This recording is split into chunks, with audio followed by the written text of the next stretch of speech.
Hi, my name's Patrick Maloney. I am a remodeling superintendent with Lamont Bros.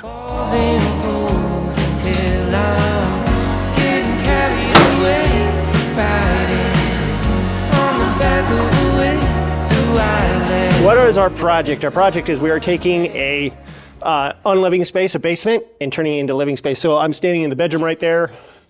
That's a closet, that's storage.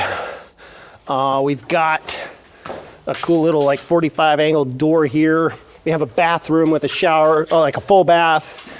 We have a laundry room. We have crazy people with wood coming through. Rude, I'm talking here. But the cool thing is that right here with this, we're not gonna leave this just be like a beam and a little bit of a wall here. We're gonna take this and turn this into a Tudor arch. And a Tudor arch is a low pointed arch. And then you will have a segment of a circle, which is part of a circle, of a much larger circle, and it'll come up and it'll still curve. It curves into a point. What we have here is you'll have one small radius arch here. And then through the process of geometry, you end up finding your center point for the top part of the arch, and then you have a new radius mark from your peak to where it intersects with the smaller radius. The width of our arch is 42.5 inches rough. So once we have drywall on it, it's going to squeeze down. And we were looking at this, so if you want to come over here just real quick, I can point some things out. Our arch goes from here to over here. We could have it blend directly into the drywall here and directly into this wall right here, which is what this straight line here is. But if you do that, you lose a lot of the definition of what this arc is. And so we decided we're gonna come out 3 inches or 2 studs, pull it out here. And then from this, we're also gonna pull out 3 inches. And so that ends up giving us 42.5 inches here. So that'll be the defined area of our arch, and then it'll come up like this. We're gonna cut this out and we're gonna use this portion right here as a template, and we'll be able to scribe that onto inch-thick plywood. We'll have studs here. We'll form in inch-thick plywood on either side to help also soften in a lot of our stuff here, so that this is all covered as one nice big thick archway. And then we'll just kind of infill, and then once the drywall goes in, it'll go up, and it'll curve, and it'll curve, and it'll go.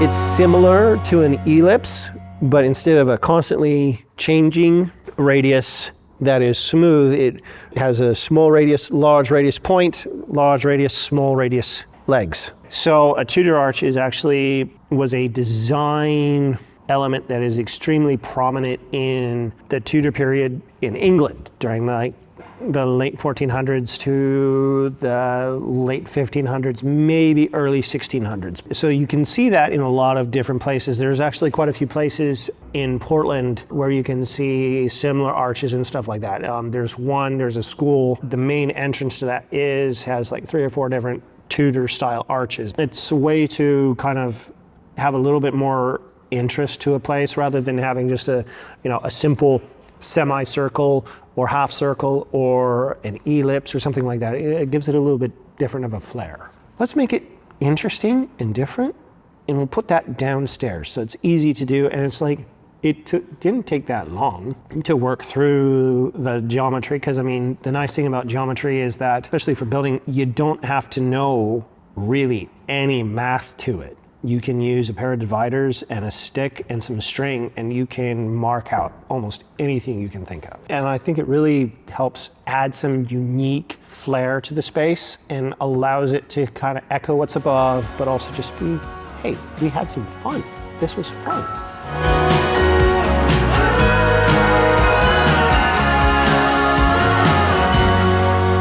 So what we did, you come in, we replaced the back door to the driveway. That's a very nice door now. For the landing and down, and the stairs, the 2 or 3 stairs up to the ground floor, and then all the stairs down to the basement. That's all new marmoleum. So what marmoleum is, it's basically a modern version of linoleum. Linoleum is made up of linseed oil, which is from the flax plant, pigments, mostly usually earth pigments, and solids. They're more natural materials as well, and it's put onto like a jute or burlap backing and stuff like that. You can get it in sheets, you can get it in click-together tiles. It is a relatively hardy floor, yes. A very good material to use for a lot of things because it doesn't have a lot of extra things in it. It's environmentally friendly in most of the best ways. Renewable materials that are easily renewable, stuff like that. The accent on the stairs, that was a lot of fun, other than all the math that went into that. David was scratching his head for a day, I tell you. But we did that just kind of as a little bit different to provide a bit of a guard there for, taking a tumble. And so you come down the stairs and you have a little hall. What we had ended up doing in there was we had taken the old washer and dryer out, redone all the plumbing, framing it up so that we have a separate room. So you have a lavatory on the left side, nice little lavatory, just a sink and some storage, and then you've got a toilet, and then you've got a full height shower that we built. We also ended up pulling the wall out from the exterior wall of the basement so that when we built it out, we didn't have to worry about like having a weird little bump and chase to hide all the existing plumbing work because we couldn't move the main stack. We also replaced all the windows in the main floor. So we ended up having a huge windowsill that went in through there, and I ended up going off script just a little bit and flaring the sides of the windows just to kind of help bring a bit more light into the basement and everything like that. Unfortunately, with the windows that we had, I wasn't able to do that with every one, but the basement's on the north side, so it doesn't get a lot of sun and stuff like that, so I figured that'd be a great place to do that. Yes, the shower's wet wall. So what we did there is we had a prefabricated fiberglass pan that we put in, and then once that was in, we had the drywall put up behind it, and then we installed wet wall, and that's a foam core laminate sandwich, essentially. So you've got laminate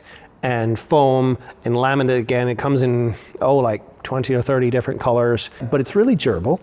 It's really nice, rated to you don't have to necessarily put any extra waterproofing behind it. The other thing that we did, all the countertops down there, both for the lavatory and then for the laundry room, are made out of Thinscape, and it comes out in this 1/2 inch thick, really hard, really durable, and depending on what the laminate facing is that you put onto it, really pretty and nice. You have the new laundry room. We moved the plumbing down for the washer and dryer, added venting and stuff like that, and added cabinetry because just for like storage and stuff like that, we have a little shelf and rod above the washer and dryer, and it's like, all of this is it's a lot more functional. We had a small storage room off to the side that also had access into part of the crawl space. We framed in a reasonably sized bedroom, with its own closet. Because it's a bedroom, we're required to have egress. So we had one of the smaller windows there, just one of the regular basement windows. We chucked it out, cut a hole in the foundation for a much larger window that, in case of like a fire or something like that, you're able to get out.